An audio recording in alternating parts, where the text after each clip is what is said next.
like so.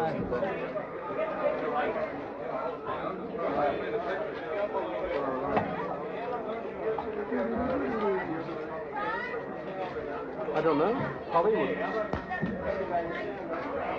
I don't know, honestly. No. People, you have 10 minutes, so don't push. Can I have a rotation of photographers, please? All you people in the front get back. Let the people in the back up. Sir, it's time to rotate towards the back, please.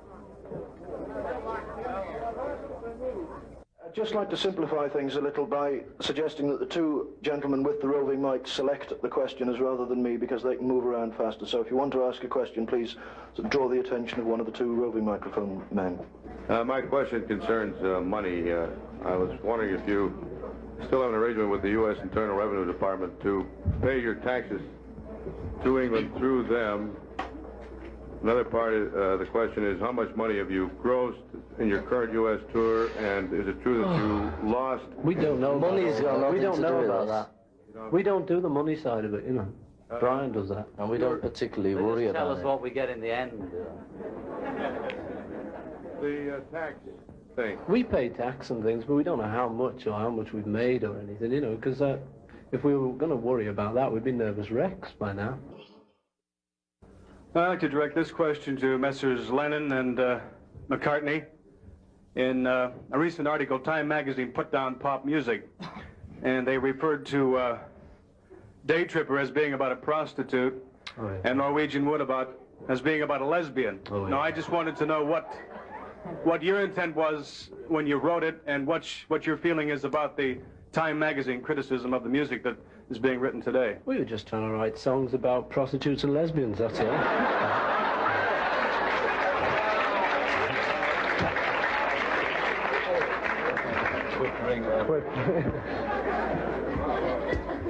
Do you have any plans? Cut. Do you have any plans to work separately in the future? Can you repeat that question, please? Yes, will you be working separately in the future? Or together? It's all together, probably. Together? John Lennon, aren't you doing a picture alone? Yeah, but I mean, that's only in the holiday bit, you know. I see. In between Beatles.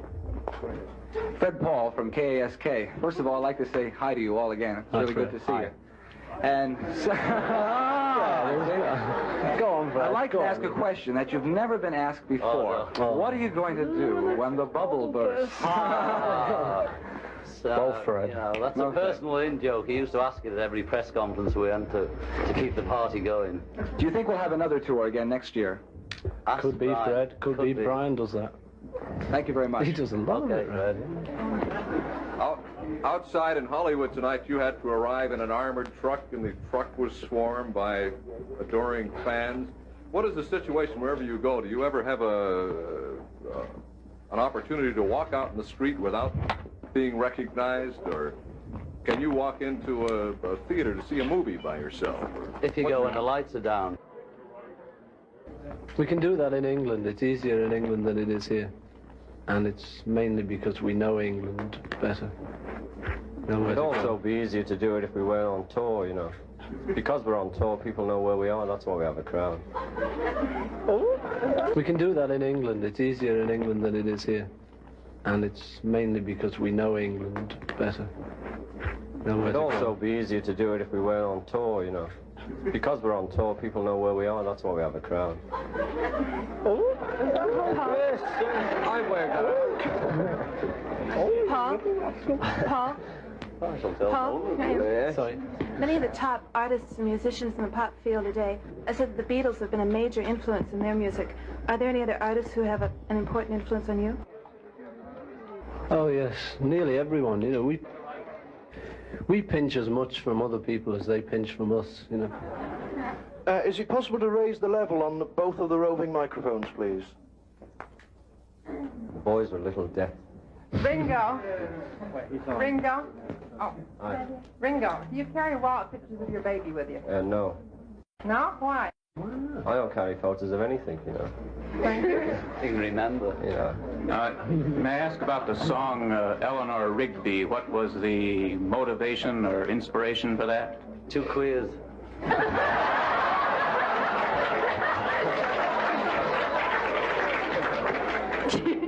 John, did you ever... Two barrow boys. Oh, this is getting disgusting. What? John, did you ever meet Cass of the Mamas and Papas? Yes, and she's great, and I'm seeing her tonight. Good. Yes, she's good. Have you ever trained or used Beatle doubles as decoys? No. We tried to get Brian Epstein to do it. He wouldn't do it. Ringo, one question. How much did you contribute to What Goes On? And are you contributing to any other Lennon-McCartney compositions? About 5 words to What Goes On, and I haven't done a thing since. I'd like to address this to John and Paul. You write a lot of stuff that other people steal from you and also purchase from you in different arrangements, Ella Fitzgerald and a lot of these Boston Pops and stuff like that. When you listen to this on the radio or records and stuff, how do you feel about them using their pieces and changing them around to suit their styles? Depends how they do it, you know. The thing is, they don't steal it. No, I know that. Well, you just said they did. Well, sometimes. Okay. No, I mean, you know, once we've done a song and it's published, anyone can do it. So, you know, whether we like it or not depends on whether they've done it to our taste. You know, well, then let's ask it this way. Who do you think does it the best, the Beatles songs? Us. Who? Us. Oh. For those of us that have followed your career from the early days of Liverpool and Hamburg, and the pride in you being awarded the MBE, and the dismay of the unwarranted adverse publicity of late, the question is, individually, what has been your most memorable occasions, and what has been the most disappointing? Well, you know, there's so many. I think Manila was the most disappointing. Yeah. And the most exciting is yet to come. Gentlemen? Maybe the most disappointing. Gentlemen, there was quite a laugh when you went on the stock market with your stock. How is your stock doing? Fine, well, it went down, but it's coming up again. It's gone down. It's the same as any other stock, you know. It goes down every time, and the LPs drop out. They all think they're buying bits of record. All of you. Leonard Bernstein likes your music. How do you like Leonard Bernstein? Very good. He's, you know, great. One of the greatest. I'd like to direct this question to George Harrison, if I may. What's your new address?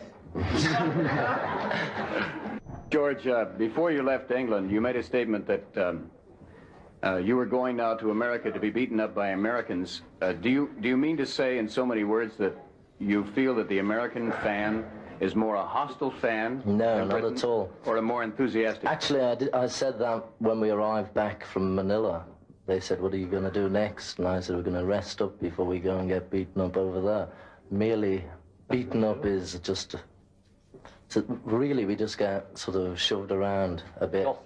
Jostled around in cars and planes. So, you know, that's all it is. Well, you think that's more an enthusiastic fan than a hostile fan, would you say? I think there's definitely more enthusiastic fans. But if anyone beat us up, it's not the fans, is it? Yeah, the fan thing, I think they proved it themselves, you know, after this.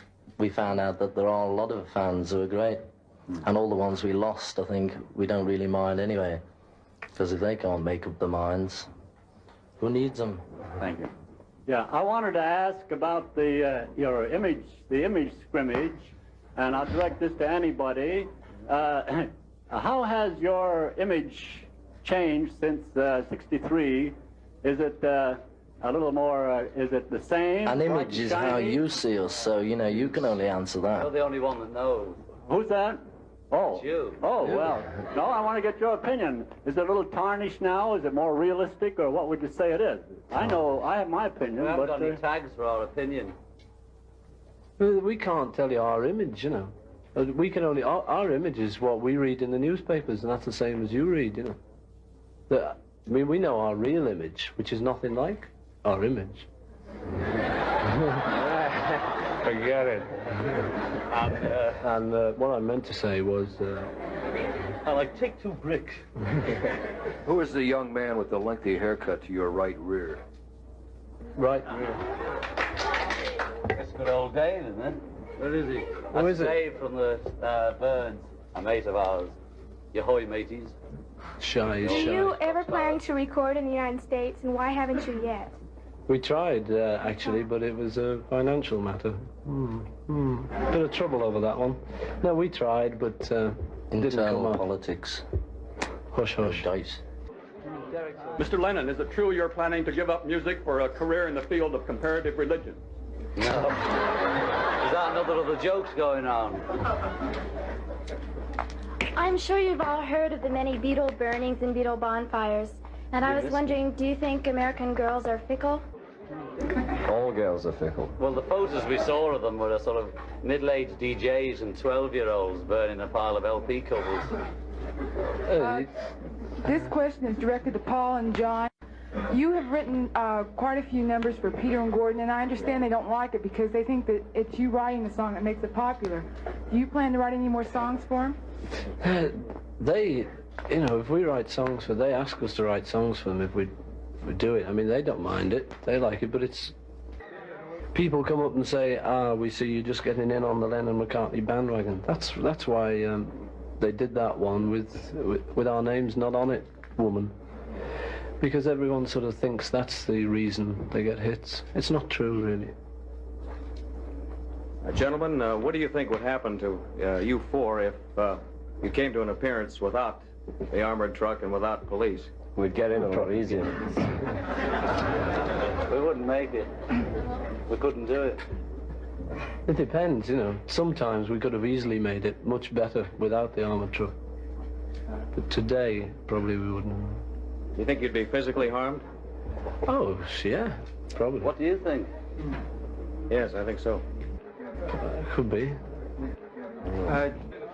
Gentlemen, the New York Times Magazine of Sunday, July 3, carried an article by Maureen Cleave, which she quotes the Beatles, not by name, as saying, show business is an extension of the Jewish religion. Would you mind amplifying that? I said that to her as well. No comment. Oh. Come on, John. Tell me what you mean. I mean, you can read into it what you like, you know. It's just a little old statement. It's not very serious, you know. Paul, are you getting married? And if so, to who? Oh, they're probably getting married, yes. But I mean, I don't know when. I've got no plans and things. I want to make these the last three questions. John, I was wondering, under what condition did you write In His Own Right? That sort of wild, those kicky words. I mean, how did you, you know, piece them together? Oh, I don't know. And do you have any more books coming? Well, yes, and I can't answer that. You know, it's just the way it happens. Any more books coming? I didn't think that, how can I do this? Sit down and just like an author. Just like an author. John. I hope so, you know. John? I don't know, it'll never be the same. I understand there's a suit pending against the Beatles by Peter Best, who claims to be a former member of the Beatles. Is that true? Was he once a former? I think he's had a few, but we don't bother with those. Is this the last question? Are all of your news conferences like this? No. Well, that's not the last I'm talking about all of the reporters or would-be reporters or semi-reporters that show up. Are you besieged by these kind of people throughout the tours that you travel here in the United States? You can't always tell the would-be's from the real thing. This is only the beginning. This 60s bit was just a sniff that the 60s was just waking up in the morning, you know. And we haven't even got to dinner time yet. And I can't wait, you know. I just can't wait. I'm so glad to be around. And it's just going to be great, and there's going to be more and more of us, and whatever you're thinking there, Mrs. Grundy of South Birmingham on toast, you know, you don't stand a chance. A, you're not going to be there when we're running it, and B, you're going to like it when you get less frightened of it, you know, and it's going to be wonderful, and I believe it. And of course we all get depressed and down about it, but when I'm down, or when John and Yoko's down, Desmond will be up, or somebody else will be up. There's always somebody carrying the flag and beating the drum, you know. So they, whoever they are, don't stand a chance, because they can't beat love, because all those old bits from religion and that about love being all-powerful is true, you know.